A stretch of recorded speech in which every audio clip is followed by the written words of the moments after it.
80 की उम्र में 50 साल छोटी लड़की से शादी, नेतन्याहू को भी दे डाला था पद का ऑफर। कौन है लैरी एलिसन, जिन्होंने अब एलन मस्क को पछाड़ दिया है? दरअसल ओरेकल के को-फाउंडर लैरी एलिसन अरबपतियों की रैंकिंग में ऊपर आ गए हैं। उन्होंने टेस्ला की सीईओ एलन मस्क को पीछे छोड़ दिया है। उनकी नेटवर्थ में ये तेजी तब हुई जब उनकी कंपनी ने मंगलवार को मार्केट बंद होने के बाद वित्तीय नतीजे जारी किए।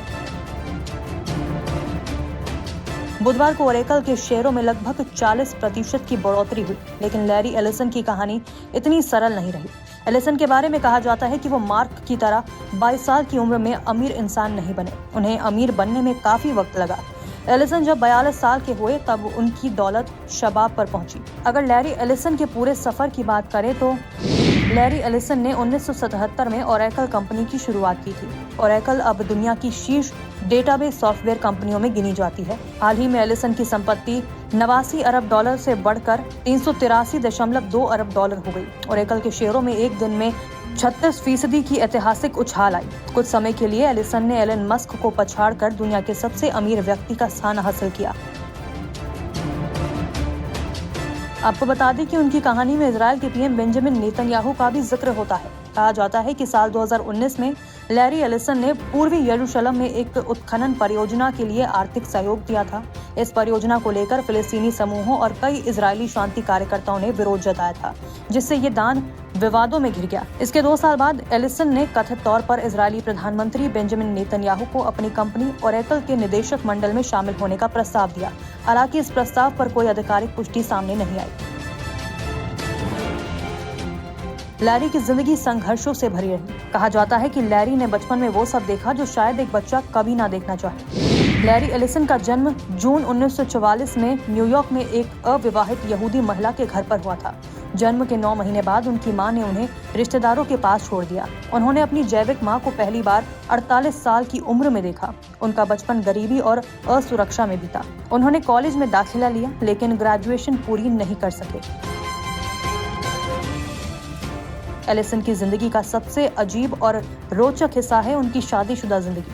एलिसन ने 5 शादियां की। हालांकि कई मीडिया रिपोर्ट्स बताती हैं कि उन्होंने 6 शादियां की हैं। हर शादी के नाकाम होने की एक अलग वजह बताई। एलिसन की पहली शादी इतिहासकार अडा क्विन से हुई थी, जो 7 साल चली। क्विन ने एलिसन की फिजूल खर्ची से तंग आकर तलाक ले लिया, जबकि उनकी मासिक कमाई सिर्फ $1600 थी।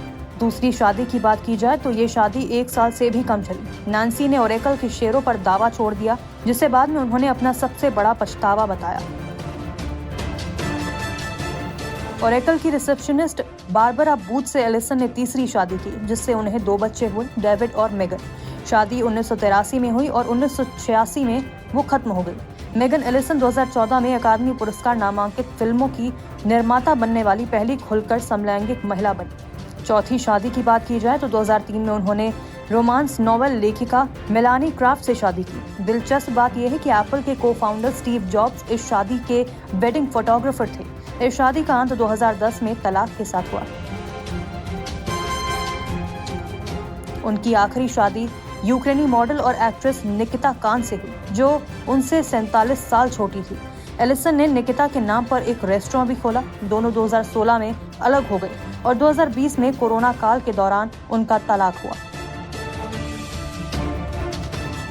बता दें कि AOL.com पर प्रकाशित एक रिपोर्ट में लैरी की हेल्थ को लेकर कई अहम खुलासे हुए थे। AOL.com पर प्रकाशित एक रिपोर्ट में लैरी एलिसन के साथ काम कर चुकी गीना स्मिथ के हवाले से उनकी डाइट और लाइफस्टाइल से जुड़ा एक दिलचस्प खुलासा किया गया। गीना के मुताबिक एलिसन सिर्फ ग्रीन टी और पानी पीते हैं। वे किसी भी तरह के सॉफ्ट ड्रिंक, जूस या अल्कोहल से दूर रहते हैं। उनकी खान-पान की आदतें भी बेहद खास हैं। Allison well Aquarian diet follow करते हैं, यानी वे केवल सब्जियां, फल और मछली ही खाते हैं। ये सीमित लेकिन हेल्दी डाइट ही उनका 81 साल की उम्र में भी फिट, एक्टिव और मानसिक रूप से तेज रहने का सबसे बड़ा राज मानी जाती है। चैनल को लाइक, शेयर और सब्सक्राइब करना ना भूलें और कमेंट करके हमें बताएं आप किस विषय में न्यूज़ देखना चाहते हैं। धन्यवाद।